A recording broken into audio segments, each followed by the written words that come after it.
E aí, galera, então vamos fazer mais alguns comentários sobre a tese da arquitetura mental. Eu aqui estou por volta aqui de 1 hora e 31 minutos. Vamos começar então.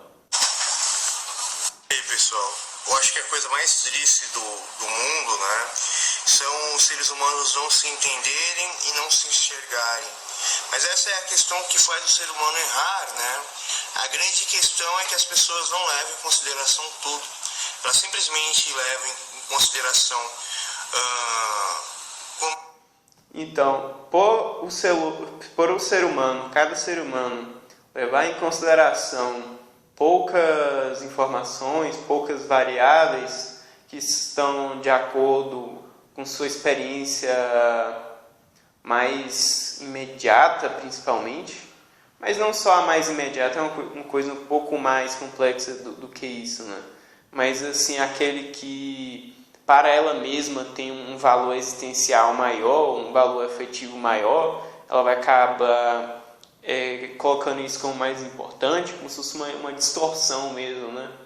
Ela não vê a importância real daquilo, mas vê a importância subjetiva daquilo e aquilo acaba enchendo os olhos dela e ela não consegue ver muito para além disso. E acaba sendo essa, digamos assim, verdade relativa, em que se privilegia um ponto de vista, um conjunto ali em relação a uma questão, e o despreza outro, né? Você julga inclusive o outro ponto de vista, as outras variáveis ali, com relação a seu lado, né?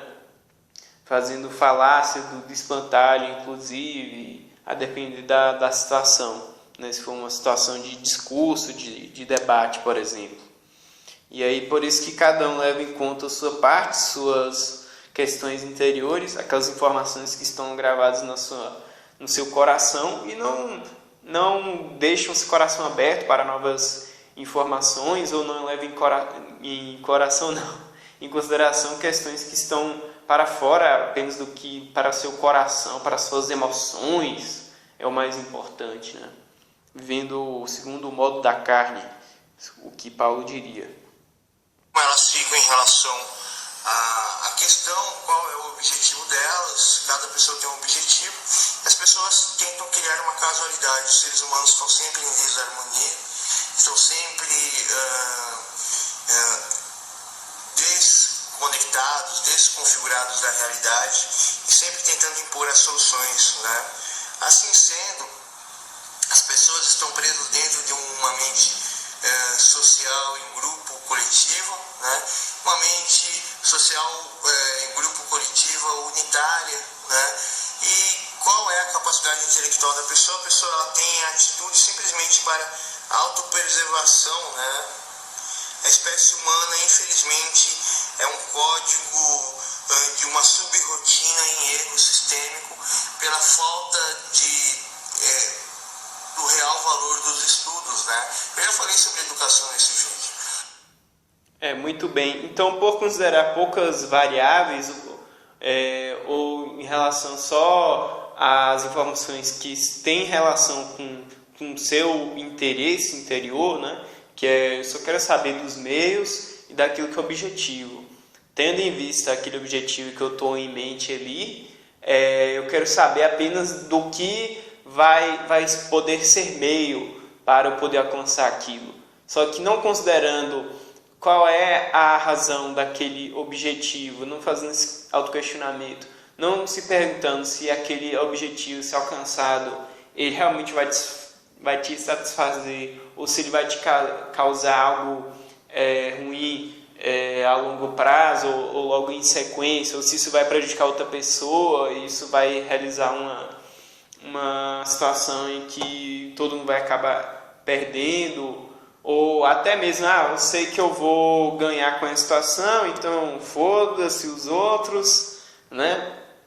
E por ter em consideração uma consideração estreita, o ser humano tem esse comportamento em que ele está falando. E o estudo ele seria o quê? O estudo seria você ter uma mente aberta para outras questões que estão para além daquilo que você tem como um objetivo. Você alargar a sua mente para além daquilo e você ter uma ética, por exemplo.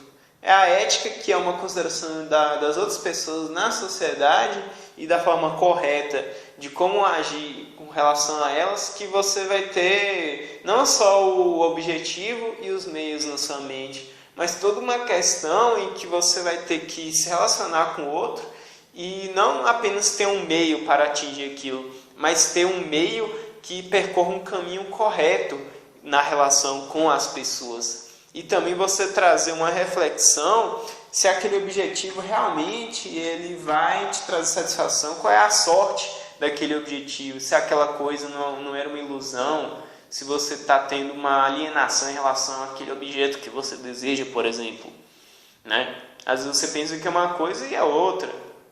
Né? Enfim, às vezes você compra um negócio com aqueles olhos brilhando, mas quando vai usando você vai vendo assim, cara, não era tudo aquilo que eu pensei. Né?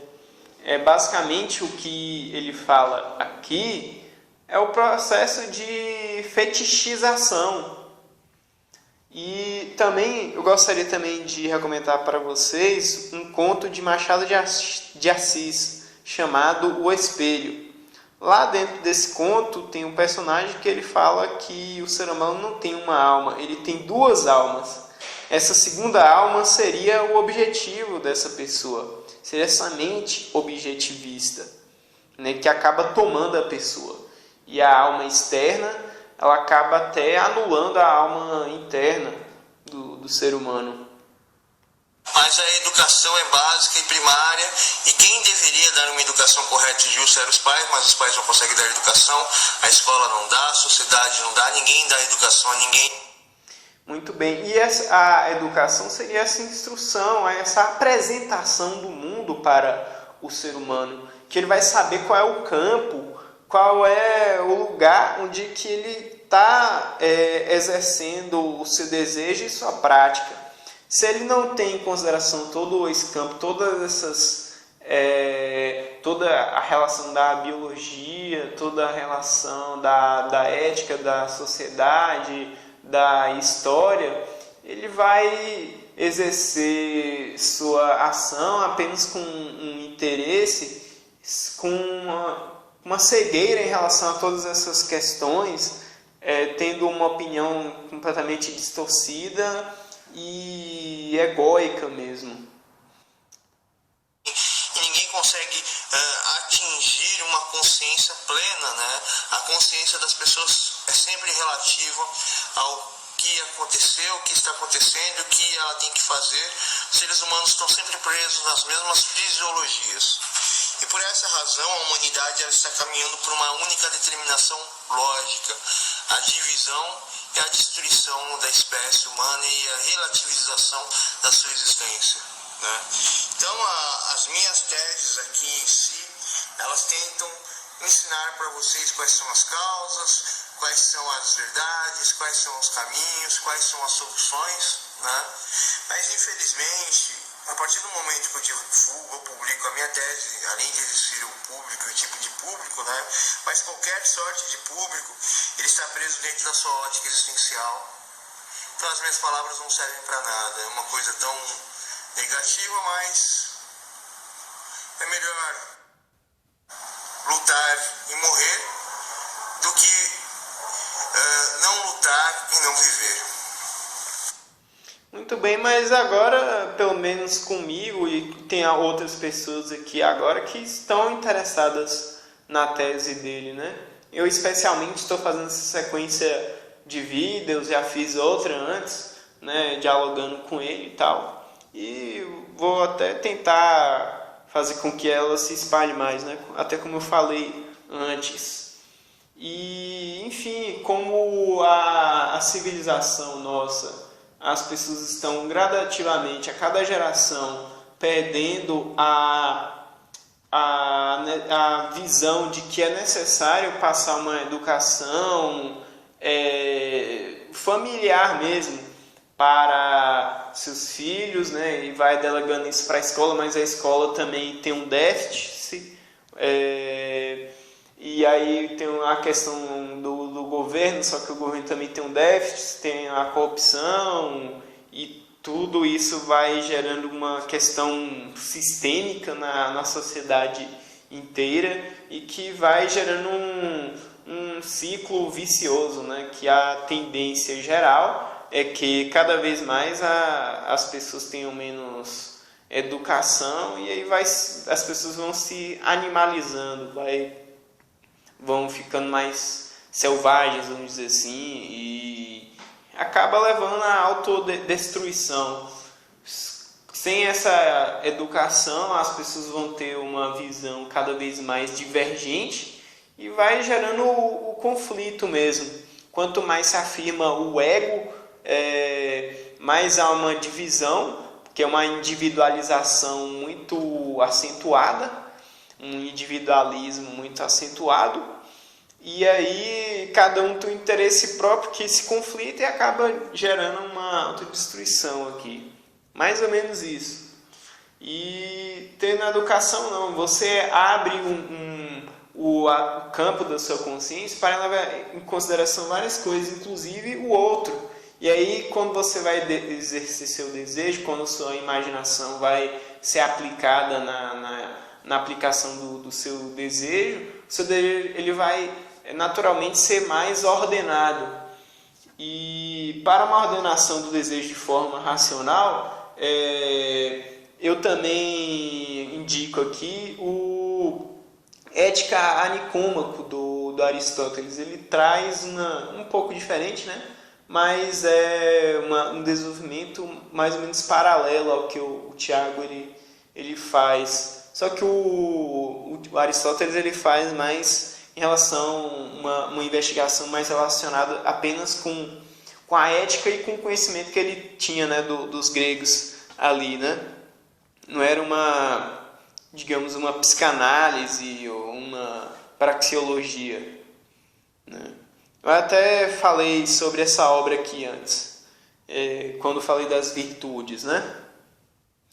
E muito bem, vamos continuando aqui. Aqui iniciaria então um outro trecho. Bom, pessoal, se eu disse que o ser humano é um propósito estabelecido com uma programação e programável com a ordem da situação estabelecida, ele vai... Ah, sim.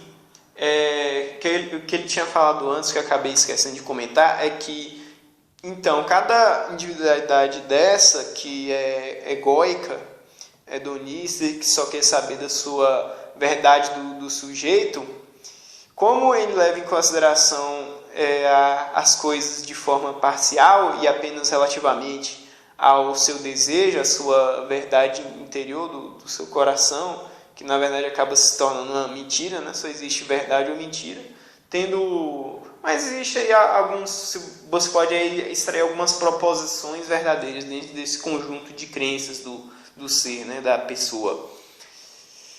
Então, como ela leva em consideração a realidade de forma parcial, quando ela for realizar sua prática no mundo, inevitavelmente ela vai errar. Então ela vai ter que agir daquela forma, né? De erro e acerto. E aí, com cada vez mais ela acertando, ela vai, se eu estou acertando mais por esse caminho, eu vou indo por aqui. Só que esse tipo de atitude, ele é irracional, ele não vê a razão das coisas. E como não se prevê a realidade antes de agir sobre ela, né, tendo uma concepção apenas relativista, então, inevitavelmente, os seres humanos na sociedade vão errar muito, vão bater muito a cabeça. Nesse bater a cabeça, eles vão mudar a sua concepção de mundo, mas à base de muito sofrimento, e essa mudança pode levar a uma outra verdade relativa, que também vai ser parcial, né? Pode até ser maior, mais amadurecida, mas também vai ser parcial, ela vai estar passiva de erro novamente. E até a pessoa chegar a um amadurecimento maior, ela pode se arrepender muito dos seus atos anteriores, né? E acabar entrando dentro de um padrão depressivo. essa que é toda a questão, e por isso é necessário o estudo. Estudo de uma forma geral sobre matemática, um pouquinho de história, um pouquinho de geografia, a pessoa se interessar por isso, ou ser educada com isso logo no início, né? Até para gerar o interesse. Por exemplo, na literatura, se não for ensinado a criança a ler logo cedo, vai ser muito difícil ela crescendo gostar naturalmente de literatura, né? Dos livros. Por exemplo, acabei de citar aqui Machado de Assis. Muito difícil uma pessoa hoje ler o Machado de Assis assim, do nada e, sei lá, falar, adorei, porque a linguagem dele é meio antiga, né? Então tem que ter um professor, tem que ter alguém comentando para falar assim, olha, tem questões muito interessantes aqui que ele fala. E inclusive para a pessoa se interessar, se vê que a linguagem é meio diferente, meio estranha, né, em relação a hoje, ela vai se adaptando e tendo uma cultura, assimilando a cultura de antigamente, inclusive para poder ler novos textos mais antigos e ter uma mentalidade também de como eram as pessoas no passado. E não ser uma pessoa só hoje, da modernidade dessa última década, mas ter uma mentalidade de toda a história humana. Isso seria o resultado final, né? Se a pessoa for querer ser um estudioso assim, de tudo, um intelectual. Mas não precisa ser assim, mas ter um interesse em estudar, em ver qual é o campo, ter essa humildade de ver assim, poxa, eu tenho uma visão aqui relativa, mas vamos estudar isso antes na área em que eu vou trabalhar, trabalho aqui em um conceito amplo, né? A área que eu vou exercitar a minha ação para alcançar meus desejos, para poder não bater muita cabeça, para poder me relacionar da melhor maneira com as pessoas. É basicamente esse interesse, esse amor à verdade, essa filosofia. Não em ser um filósofo que escreve livros, mas ser basicamente uma pessoa que ama a realidade para poder saber agir adequadamente nela. Basicamente isso. Definir qual é o cursor a ser tomado. Então, como que o ser humano consegue acertar ou errar ou tomar atitudes e tal, às vezes sem ter a experiência sobre o que está acontecendo, né? Muito bem. E aí foi até interessante falar isso, né, sobre o erro e o acerto. E agora ele vai falar sobre como ele consegue até acertar com base na sua experiência limitada, mesmo não tendo um estudo anterior. E a pessoa, talvez, às vezes, ela não vai ter experiência sobre o que está acontecendo porque ela não memoriza toda a lógica estrutural dos acontecimentos em volta e das pessoas que geram essa lógica estrutural. Tá? Por exemplo, mesmo quando você pega e vai jogar um videogame. Você joga o videogame pela primeira vez, se você não tiver uma experiência do jogo que você está jogando, a possibilidade de você fazer perfeito no jogo, tudo é quase nula, né? Então, quando você decora o jogo, ou você compreende a sistemática do jogo na primeira fase, todas as outras fases vão melhorando ou aperfeiçoando e você não vai errando, né, mais. Tudo isso é uma nova teoria que eu desenvolvi esses dias. Basicamente, você vai se autocondicionando, né? Vai gerando respostas mais eficientes. Seu subconsciente ele vai se adaptando também, né, à atividade que você vai fazendo. Que é a questão da multiplexação e desmultiplexação de informações. Ou seja, o indivíduo ele tem uma multiplexação, né, de informação, e ele vai desmultiplexar para analisar, tomar atitude, e a informação imposta também existe. Ou seja, a pessoa ela passa uma experiência negativa, uma experiência positiva, uma experiência triste, que ele vai dar uma assinatura. E ao excesso ou a falta dessas experiências vão criar uma assinatura comportamental e você vai encarar uma situação onde ela tem um excesso ou ela tem a falta.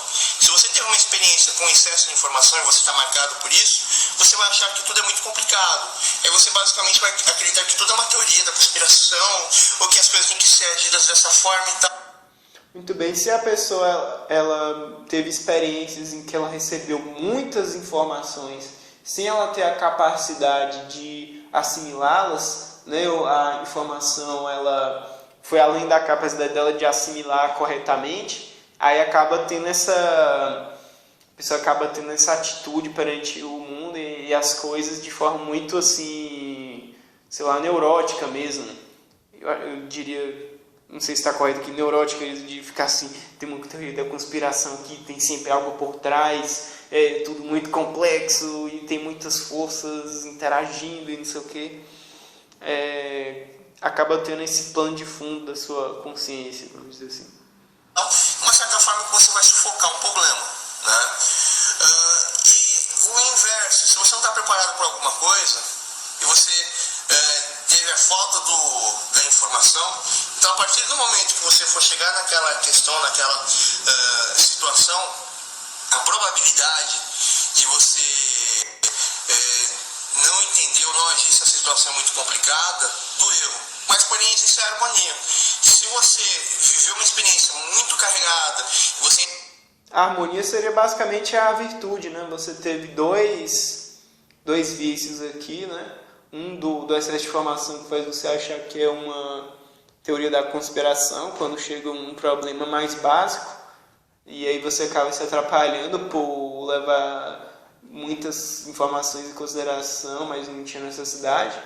E também você tinha poucas informações antes, agora tá agora com um problema maior. Aí você vai acabar não dando conta, né? Simplesmente. Aí seriam dois vícios. E agora você tem a harmonia, que é a informação que você sabia antes, você aplica em um problema que você tem agora, e aí você vai de letra, você acerta showzinho. Numa situação muito carregada, isso vai dar uma equivalência. Mas isso pode também gerar uma outra possibilidade. Você pode ficar cansado disso e você vai querer ir por uma situação mais simples, mas você também vai ficar cansado, porque o ser humano está sempre buscando a solução da questão estabelecida. Ou uma mais simples ou uma mais complexa, né? Você está dando conta ali dando conta do recado, vamos dizer assim. Aí você ou pode falar, mas está muita coisa aqui, deixa eu ir para uma coisa mais simples. Ou então, pô, velho, tô conseguindo aqui, velho, que massa, bora pro mais difícil. Então, quando a pessoa encontra a resposta, ele para de fazer a sua jornada, vamos dizer assim. Então, sim, e esse problema, vamos dizer que esse problema aí, que ele está dando conta, ele é a sua felicidade, né? Então, se ele chegou lá na situação, tem as habilidades necessárias, consegue executar com perfeição, com harmonia, que é a virtude, né, entre os dois vícios, ok. Aí você exercitando isso, com o tempo você cansa, né? Você satisfaz aquele seu desejo. E agora você quer uma coisa maior. O desejo ele funciona mais ou menos assim, ou uma coisa maior, ou até uma coisa menor, né? Ou, enfim, você vai mudar o seu objetivo, né? Aquela coisa vai ser assimilada dentro da sua mente, alterando a sua equação mental, e agora vai ter outro foco na sua vida. A possibilidade da ação da pessoa é sempre muito baseada no seu estado emocional e como que ele está, e isso vai gerar o quê? Uma visão crítica, uma visão ótima sobre o problema, e ele vai tentar resolver aquele problema, né? Eu fiz um outro vídeo em porcentagem, mas eu não estou lembrando de porcentagem. Mas o que eu estou falando aqui é a mesma coisa. Eu fiz em porcentagem porque eu estava praticando uma coisa relativa. Agora eu pratiquei outras coisas, então a forma que eu gerei esse vídeo aqui está baseada na forma passada do exercício do meu comportamento. Então, por enquanto falou aí para vocês, pessoal. Boa noite. Muito bem, então vamos encerrar aqui por enquanto, né? Mais um comentário sobre arquitetura mental.